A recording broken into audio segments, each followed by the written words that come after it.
அன்புள்ள ஆண்டவரே, உம்முடைய மகத்தான கிருபை மீண்டும் எங்களை இந்த ஞாயிற்றுக்கிழமையின் காலையின் பொழுதை காண்பதற்கு எங்களுக்கு கிருபை கொடுத்த தயவிற்காக உம்மை ஸ்தோத்தரிக்கிறோம். வந்திருக்கின்ற எங்கள் ஒவ்வொருவரோடும் உம்முடைய கிருபை இருந்து பாதுகாத்து கொள்ளும். நல்ல ஆண்டவரே, நாளின் ஆசீர்வாதம் எங்களை முற்றிலும் ஆட்கொண்டு இன்றைக்கு நாங்கள் சிந்திக்கப் போகிற செய்தியிலே நாங்கள் எங்களை உள்ளடக்கி கொள்ளக்கூடிய பிள்ளைகளாக எங்களை உருவாக்கும். மீட்பர் இயேசு கிறிஸ்துவின் நாமத்தில் ஜெபிக்கிறேன் நல்ல பிதாவே, ஆமென். அன்பு பிள்ளைகளே, கர்த்தருடைய வார்த்தைகளை கேட்பதற்கு தேவ சமூகத்தில் வந்திருக்கிற உங்கள் அனைவருக்கும் இந்த ஞாயிற்றுக்கிழமையின் காலையின் வாழ்த்துக்களை தெரிவித்துக் கொள்கிறேன். கர்த்தர் நம்மோடு இருப்பாராக. வந்திருக்கின்ற உங்கள் அனைவருக்கும் ஆண்டவர் இயேசு கிறிஸ்துவின் நாமத்தின் வாழ்த்துக்களை தெரிவித்துக் கொள்கிறேன். இன்றைக்கு தேவ சத்தியம் நம்மை எந்த அளவு பலப்படுத்துகிறது என்பதை யோசித்து பார்ப்போம். இன்றைக்கு நாம் எல்லோரும் காத்து கொண்டிருக்கக்கூடிய அந்த நாள் ஆண்டவருடைய வருகை நாள். இந்த வருகை நாளிலே நாம் ஆண்டவரோடு செல்வதற்கான பலத்தை தேவன் நமக்கு கொடுக்கிறார் என்றால், அந்த பலத்திலே நாம் எப்படி நாம் அவரோடு செல்வோம், அதற்கு என்ன அனுகூலம்? அதாவது, ஒரு குற்றம் புரிந்தவன் நீதிமன்றத்தில் வழக்கில் ஜெயிக்கப்பட்டால் மட்டுமே அவன் விடுதலை பெறுவான். அதே போல நமக்கு ஒரு விடுதலை வேண்டுமென்றால் அங்கு நியாய தீர்ப்பு வழக்காடு மன்றத்தில் வழக்கு நடக்க வேண்டும். இப்பொழுது அந்த வழக்கு நடைபெற்று கொண்டிருக்கிறது. அந்த வழக்குக்கேற்ற தீர்ப்பு வருவதற்கு நாம் காத்து கொண்டிருக்கிறோம். அதாவது நியாய தீர்ப்பு, நியாயமான தீர்ப்பு. இந்த நியாய தீர்ப்பு முதலாவது எங்கு ஆரம்பிக்கிறது என்று வேதம் சொல்லுகிறது என்றால், வேதம் சொல்லுகிற வார்த்தை நியாய தீர்ப்பு தேவனுடைய வீட்டிலே தூங்குகிற காலமாய் இருக்கிறது. முந்தி நம்மிடத்தில் அது துவக்கினால் தேவனுடைய சுவிசேஷத்திற்கு கீழ்ப்படியாதவர்களின் முடிவு என்னவாய் இருக்கும்? 1 பேதுரு 4:17 இந்த வாசகத்தை வாசிக்கிறோம். நியாய தீர்ப்பு முந்தி தேவனுடைய வீட்டிலே துவங்குகிறது. தேவனுடைய வீடு என்றால் சபை. முந்தி அது நம்மிடத்தில் துவங்கும் என்றால் தேவனுடைய சுவிசேஷத்திற்கு கீழ்ப்படியாதவர்களுடைய நிலைமை எப்படி இருக்கும் என்று நாம் சிந்திக்க வேண்டும். அன்பு பிள்ளைகள், இந்த நியாய தீர்ப்புக்குத்தான் நாம் காத்து கொண்டு இருக்கிறோம். இந்த நியாய தீர்ப்பிலே எந்த மக்கள் நியாய தீர்ப்பை பெற முடியும், சந்திக்க முடியும்? ஆண்டவர் சொல்லுகிறார் பிரசங்கி 3:17, சன்மார்க்கனையும் துன்மார்க்கனையும் தேவன் நியாயம் தீர்ப்பார் என்று என் உள்ளத்தில் எண்ணினேன் என்று சொல்லப்பட்டிருக்கிறது. தேவன் சன்மார்க்கனையும் துன்மார்க்கனையும் நியாயம் தீர்ப்பார். அதாவது நல்லவர்கள் கெட்டவர்கள் என்கின்ற ஒரு இனத்தை ஆண்டவர் இரண்டாக பிரிப்பார். இந்த நியாய தீர்ப்பில் வேறு யாரெல்லாம் பங்கு பெறுவார்கள் என்றால், இங்கு தங்களுடைய ஆதி மேன்மையை காத்து கொள்ளாமல் தங்களுக்குரிய வாசஸ்தலத்தை விட்டுவிட்ட தூதர்களையும் மகா நாளின் நியாய தீர்ப்புக்கென்று நித்திய சங்கிலினாலே கட்டி அந்தகாரத்தில் அடைத்து வைத்திருக்கிறார் என்று யூதாவின் புஸ்தகம் 6வது வசனம் சொல்லுகிறது. தங்களுடைய ஆதி மேன்மையை காத்து கொள்ளாத, தங்களுக்குரிய வாசஸ்தலத்தை விட்ட தூதர்கள் எல்லோருமே நியாய தீர்ப்பு நாளுக்கென்று வைக்கப்பட்டு இருக்கிறார்கள் என்று ஆண்டவர் சொல்லுகிறார். அடுத்து இந்த நியாய தீர்ப்பு எப்படி நடக்கும், எதை வைத்து நியாயம் தீர்க்கப்படுவார்கள் என்றால், இங்கு அக்கினி நதி அவர்கள் சன்னதியிலிருந்து புறப்பட்டு ஓடினது. 1000 பேர் அவரை சேவித்தார்கள். கோடாகோடி பேர் அவருக்கு முன்பாக நின்றார்கள்.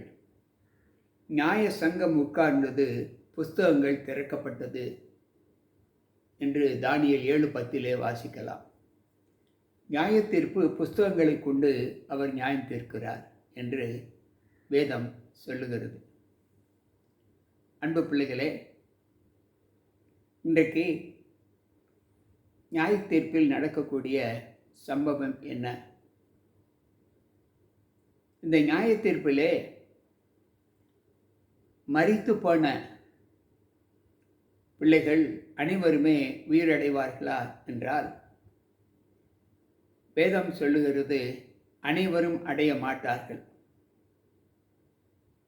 யோவான் 5:28 சொல்லுகிறது, இதை குறித்து நீங்கள் ஆச்சரியப்பட வேண்டாம், பிரேத கல்லறையில் உள்ள அனைவரும் அவருடைய சத்தத்தை கேட்கும் காலம் வரும். அப்பொழுது நன்மை செய்தவர்கள் ஜீவனை அடையும்படியும் தீமை செய்தவர்கள் ஆக்கினையை அடையும்படியும் புறப்பட்டு எழுவார்கள் என்று சொல்லப்பட்டிருக்கிறது. இங்கு எல்லோருமே எழுந்திருப்பார்கள் என்று வேதம் சொல்லுகிறது. எப்படி என்றால், அவருடைய சப்தத்தை கேட்ட மாத்திரத்தில், அவர் வரும்போது எக்கால சத்தம் துணிக்கும். அவர் தம்முடைய பிரதான தூதனுடைய சத்தத்தோடும் தேவ எக்காலத்தோடும் வானத்திலிருந்து புறப்பட்டு வருவார் என்று வேதம் சொல்வதை நாம் உணர வேண்டும். ஏனெனில் கர்த்தர் தாமே ஆரவாரத்தோடும் பிரதான தூதனுடைய சத்தத்தோடும் தேவ எக்காலத்தோடும் வானத்திலிருந்து இறங்கி வருவார். அப்பொழுது கிறிஸ்துவுக்குள் மரித்தவர்கள் முதலாவது எழுந்திருப்பார்கள் என்று 1 தெசலோனிக்கேயர் புஸ்தகம் 4:16 சொல்லுகிறது. உயிரடையக்கூடிய பிள்ளைகள் கிறிஸ்துவுக்குள் மரித்தவர்கள் முதலாவது எழுந்திருப்பார்கள் என்று சொல்லப்பட்டிருக்கிறது. அப்படி என்றால், எக்காலம் தொனிக்கும் போது மரித்தோர் அழிவில்லாதவர்களாய் எழுந்திருப்பார்கள், நாமும் மறுரூபமாக்கப்படுவோம் என்று 1 கொரிந்தியர் 15:52 வாசிக்கலாம். தேவ சத்தத்தை கேட்ட பிள்ளைகள், ஆண்டவருக்கென்று மரித்த பிள்ளைகள், மரித்தவர்கள் அவருடைய சத்தத்தை கேட்ட மாத்திரத்தில் எழுந்திருப்பார்கள். பின்பு உயிரோடு இருக்கிற நீதிமான்கள் மறுரூபமாக்கப்படுவார்கள் என்று பவுல் சொல்லுகிறார். இதில் ஒரு கேள்வி என்னவென்றால், ஆண்டவர் சொல்லுகிற வார்த்தை, இதில் எல்லோருக்கும் துன்மார்க்கனுக்கும் சன்மார்க்கனுக்கும் ஒரு பங்கு இருக்கிறதா என்றால், வேதம் சொல்லுகிற வார்த்தை என்ன என்பதை நாம் சற்று யோசித்து பார்ப்போம். அங்கு வெளிப்படுத்தின விசேஷம் 20வது அதிகாரம் 4வது வசனத்தை நாம் வாசிப்போம் என்றால், அங்கு ஆண்டவர் சொல்லுகிறார், அன்றையும் நான் சிங்காசனங்களை கண்டேன், அவைகளின் மேல் உட்கார்ந்தார்கள், நியாய தீர்ப்பு கொடுக்கும்படி அவர்களுக்கு அதிகாரம் கொடுக்கப்பட்டது. இயேசுவை பற்றின சாட்சி நிமித்தமும் தேவனுடைய வசனத்தை நிமித்தமும் சிறைச்சேதம் பண்ணப்பட்டவருடைய ஆத்துமாக்களையும் மிருகங்களையும் மிருகத்தையாவது சொர்பத்தையாவது வணங்காமலும் தங்கள் நெற்றியிலும் தங்கள் கையிலும் அதன் முத்திரையை தரித்து கொள்ளாதவரும் இருந்தவர்களையும் கண்டேன். அவர்கள் உயிர்த்து கிறிஸ்துவுடனே கூட 1000 வருஷம் அரசாண்டார்கள். மரணமடைந்த மற்றவர்கள் அந்த 1000 வருஷம் முடியும் வரை உயிரடையவில்லை. இதுவே முதலாம் உயிர்த்தெழுதல் என்று அங்கு வெளிப்படுத்தின விசேஷம் 20:4-5-6 நாம் வாசிக்கிறோம். அப்படி என்றால், தேவனுடைய பிள்ளைகள் தேவ சமூகத்தில் நியாய தீர்ப்பு பெற்றதற்கு பின்பு 1000 வருடம் தேவனுடைய ராஜ்யத்தின் பிரஜைகளாக இருப்பார்கள் என்று வேதம் சொல்லுகிறது. அடுத்த ஒரு சம்பவம் என்னவென்றால், லூக்காவின் புஸ்தகம் 20வது அதிகாரம் 35வது வசனத்தை வாசிப்போம் என்றால், மறுமையையும் மரித்தோரிலிருந்து எழுந்திருக்குதலையும் அடைய பாத்திரராக எண்ணப்படுகிறவர்களே தேவனுடைய ராஜ்யத்திற்குள் உகந்த பிள்ளைகள் இந்த பூலோகத்தில் பரிசுத்த தன்மையுடன் வாழும்போது அவர்கள் தேவனுக்கென்று நியமிக்கப்பட்ட பிள்ளைகள் என்று ஆண்டவர் சொல்லுகிறார். ஆண்டவர் வரும்போது, இரண்டாம் வருகையில் வரும்போது, மரித்த கல்லறையில் உள்ள பரிசுத்தவான்கள் எழுந்து அவரோடு சென்று விடுவார்கள். பின்பு உயிரோடு இருக்கிற பரிசுத்தவான்களுடைய நிலை என்ன என்றால், அதை ஆண்டவர் சொல்லுகிறார். 1 தெசலோனிக்கேயர் 4:16-17 இதோ ஒரு ரகசியத்தை உங்களுக்கு 1 கொரிந்தியர் 15:51-52 இதோ ஒரு ரகசியத்தை உங்களுக்கு அறிவிக்கிறேன். நாம் எல்லோரும் நித்திரை அடைவதில்லை. ஆகிலும் கடைசி காலம் தொனிக்கும் போது ஒரு நிமிஷத்திலே, ஒரு இமைப்பொழுதிலே நாம் எல்லோரும் மறுரூபமாக்கப்படுவோம். எக்காலம் தொனிக்கும் அப்பொழுது மரித்தோர் அழிவில்லாதவர்களாய் எழுந்திருப்பார்கள், நாமும் மறுரூபமாக்கப்படுவோம் என்று சொல்லப்பட்டிருக்கிறது. அன்பு பிள்ளைகளே, அந்த மறுரூபம்தான் அங்கு உயிரோடு இருக்கிற பரிசுத்தவான்களுடைய நிலை. மரித்த பரிசுத்தவான்கள் ஆண்டவர் வரும்போது கல்லறை திறக்கப்பட்டு உயிரோடு இருக்கிற பரிசுத்தவான்கள் மறுரூபமாக்கப்பட்டு இருவரும் தேவனுடைய ராஜ்யத்திற்கு செல்வார்கள் என்று வேதம் நமக்கு சொல்லுகிறது.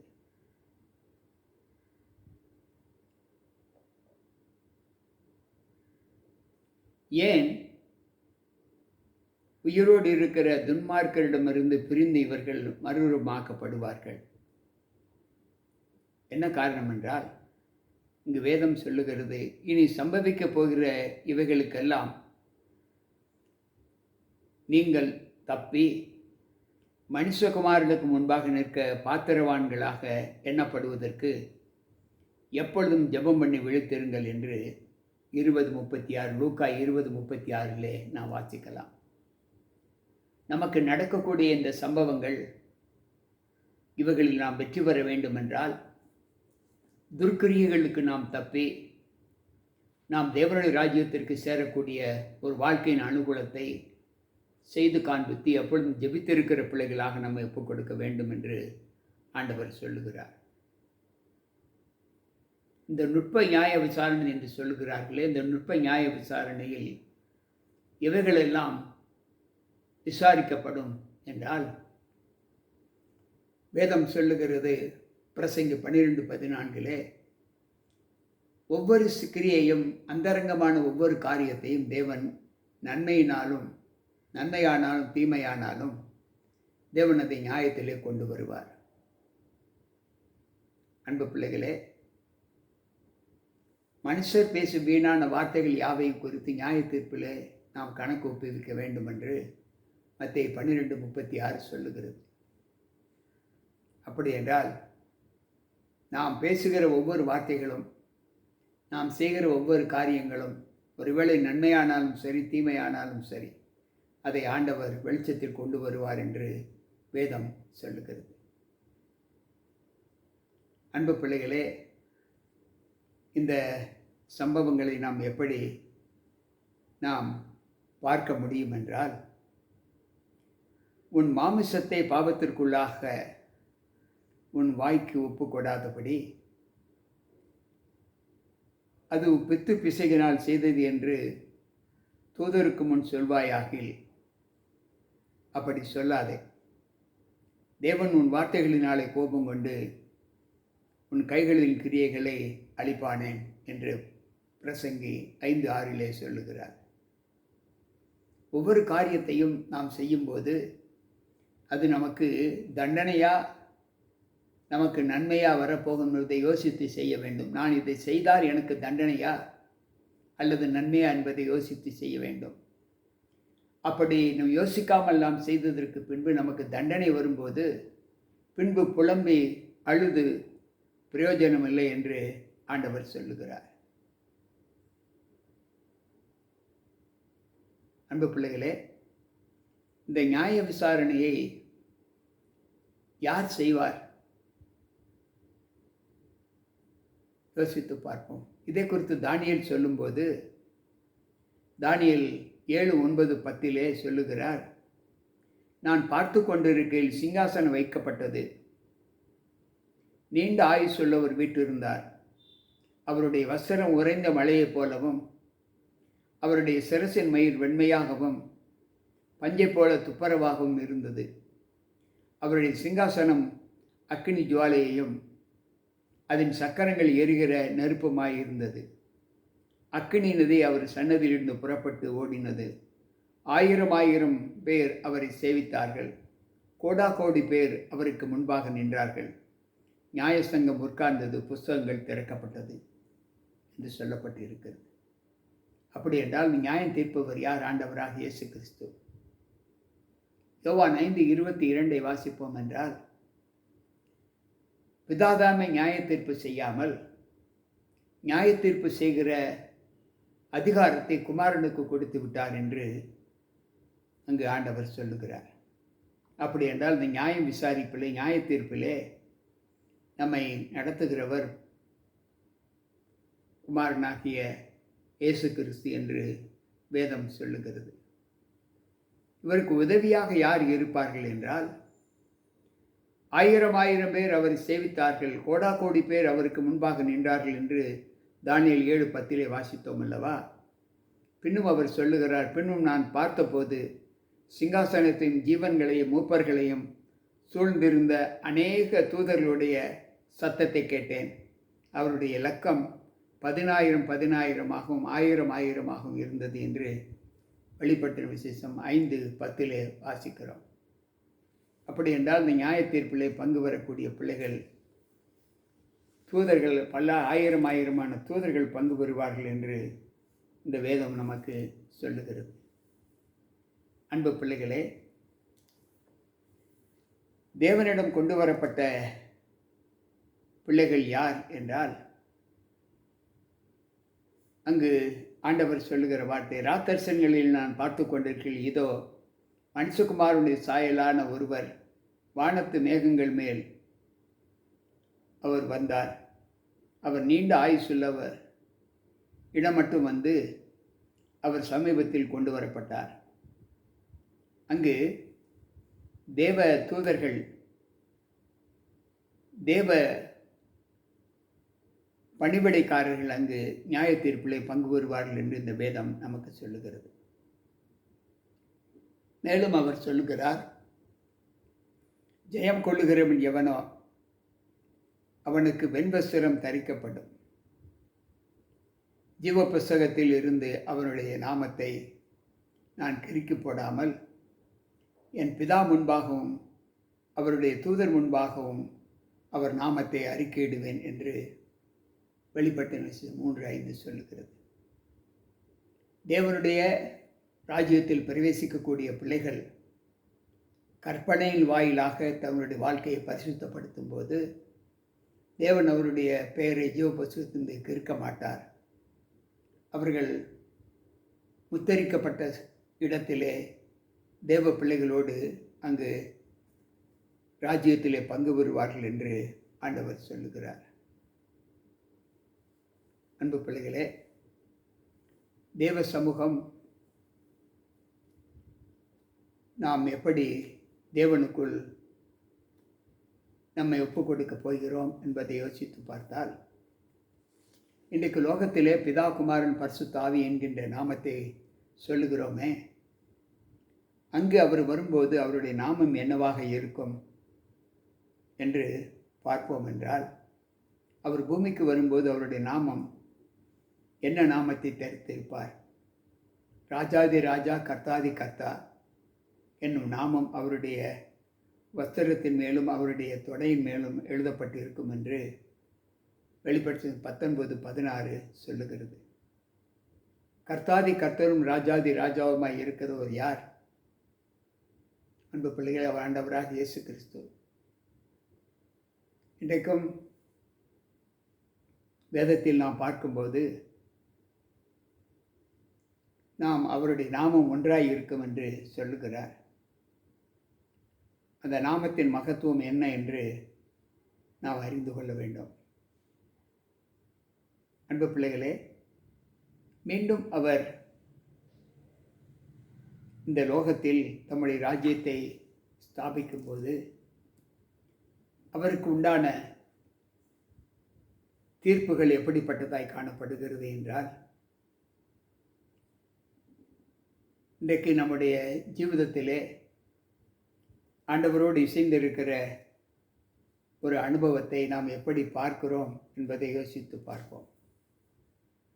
ஒவ்வொரு நாளும் தேவ அனுகூலத்தில் வாழ்கிற நாம் தேவனுக்குள் பெற்ற சாட்சியின் மகத்துவங்களை எப்படி பார்க்கிறோம் என்பதை யோசித்து பார்ப்போம். பரிசுத்தவான்கள் உலகத்தை எப்பொழுது நியாயம் தீர்ப்பார்கள் என்றால், 1 கொரிந்தியர் 4வது அதிகாரம் 5வது வசனத்திலே, ஆனதால் கர்த்தர் வருமளவும் நீங்கள் காலத்துக்கு முன்னே யாதொன்றை குறித்தும் தீர்ப்பு சொல்லாதிருங்கள் என்று சொல்லுகிறார். இன்றைக்கு உலகத்திலே அநேக நியாயாதிபதிகள் இருக்கிறார்கள்.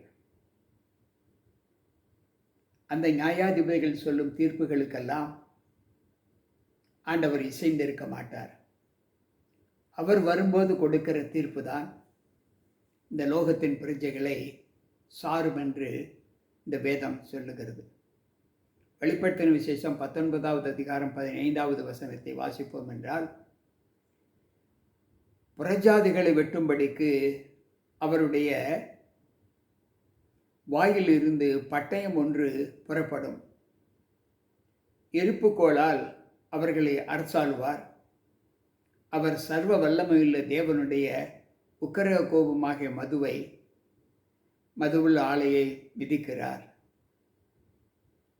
அன்பு பிள்ளைகளே, புறஜாதிகளை வெட்டும்படிக்கு அவருடைய வாயிலிருந்து, அதாவது கிறிஸ்துவனுடைய வாயிலிருந்து கூர்மையான பட்டயம் புறப்படும். அப்படி என்றால் நம்முடைய வாழ்க்கையில் நாம் தேவனை சார்ந்து வாழ்கிற ஒரு காலம் எப்படி இருக்கும்? இந்த நுட்ப நியாய விசாரணை இந்த உலகத்திலே எப்படி தீர்க்கப்பட்டு அதனால் நமக்கு என்ன பலன் கிடைக்கும் என்றால், பின்பு வேறொரு தூதன் வானத்திலிருந்து மத்தியில் பறக்க கண்டேன். அவன் பூமியில் வாசம் பண்ணுகிற சகல ஜாதிகளுக்கும், கோத்திரத்தாருக்கும், பாஷைக்காரருக்கும், ஜனக்கூட்டத்தாருக்கும் அறிவிக்கத்தக்கதாக நித்திய சுவிசேஷத்தை உடையவனாயிருந்து பூமியில் மிகுந்த சத்தமிட்டு தேவனுக்கு பயந்து அவரை மகிமைப்படுத்துங்கள், அவர் நியாயத்தீர்ப்பு கொடுக்கும் வேலை வந்தது, வானத்தையும் பூமியையும் சமுத்திரத்தை நீரூற்றையும் உண்டாக்கினவர்களே தொழுது கொள்ளுங்கள் என்று கூறினார். இங்கு முத்தூதின் முதலாவது தூதை குறித்து இங்கு ஆண்டவர் சொல்லுகிறார். அப்படி என்றால், யாரெல்லாம் தேவ சமூகத்தில் ஆண்டவருக்கென்று தம்மை ஒப்புக் கொடுக்கிற ஒரு அனுபவத்தை அவர்கள் பெறவில்லையோ அவர்களுக்கு அழிவு நிச்சயமை தவிர ராஜ்யத்தில் பங்கு இல்லை. நாம் எதை செய்தாலும் கர்த்தருடைய நாமத்திற்கென்று செய்து அவருடைய நாமம் விளங்கும்படி தேவ சமூகத்தில் நாம் ஒப்புக் கொடுக்க வேண்டும் என்று ஆண்டவர் சொல்கிறார்.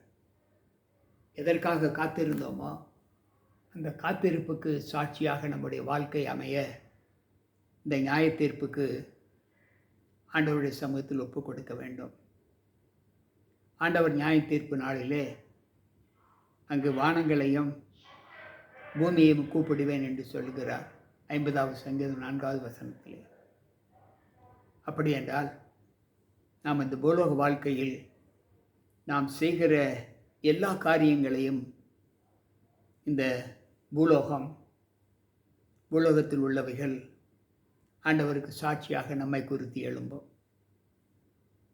இதில் நம்முடைய வாழ்க்கையின் கவனம் நன்மை செய்வது மட்டுமே அன்றி எந்த சூழ்நிலையிலும் கர்த்தர் விதித்த தீர்மானங்களுக்கு விரோதமாக செயல்படக்கூடாது என்பதை நாம் கற்றுக்கொள்ள வேண்டும். கேட்ட சத்திய வசனங்கள் நம்மை நல்ல தீர்ப்புக்கு ஒப்புக் கொடுத்து தேவனுடைய ராஜ்யத்தின் பிரஜைகளாக நாம் வாழ தேவ சமூகத்தில் நம்ம ஒப்புக் கொடுப்போம். அன்பு ஆண்டவரே, உம்முடைய வார்த்தைகளை கேட்ட எங்களுக்குள் நாங்கள் உம்மோடு வாழ வேண்டும் என்கின்ற உம்முடைய அந்த தீர்மானத்திலே நாங்கள் எங்களை ஒப்பு கொடுத்து அதற்கேற்ற நல்ல பங்களை நாங்கள் தெரிந்து கொண்ட இந்த பூலோகத்தில் உமக்கு பிரியமான வாழ்க்கையை நாங்கள் வாழ்ந்து காண்பிக்க எங்கள் ஒவ்வொருவரையும் காத்து பலப்படுத்தும். கேட்டுக்கொண்டிருக்கிற ஒவ்வொரு பிள்ளைகளுடைய தீர்ப்பும் அவர்களுக்கு நன்மையாக இருக்க என் தேவன் கிருபை செய்யும். நாங்கள் அனைவரும் உம்முடைய ராஜ்யத்தின் பிள்ளைகளாக வந்து சேர எங்களை உம்முடைய கருத்தில் ஒப்புக் கொடுக்கிறோம். எங்களை ஏற்று வழி நடத்தும். மீட்பர் இயேசு கிறிஸ்துவின் நாமத்தில் ஜெபிக்கிறேன் நல்ல பிதாவே, ஆமென். அன்பு பிள்ளைகளே, கேட்ட வார்த்தைகள் உங்களுக்கு நல்ல பலத்தை கொடுக்கும் என்று நான் கர்த்தருக்குள் நம்புகிறேன். மீண்டும் நாளை சந்திப்போம். உங்கள் போதகர் ஜி.கே. ராபர்ட். கர்த்தர் நம்மோடு இருப்பாராக. ஆமென்.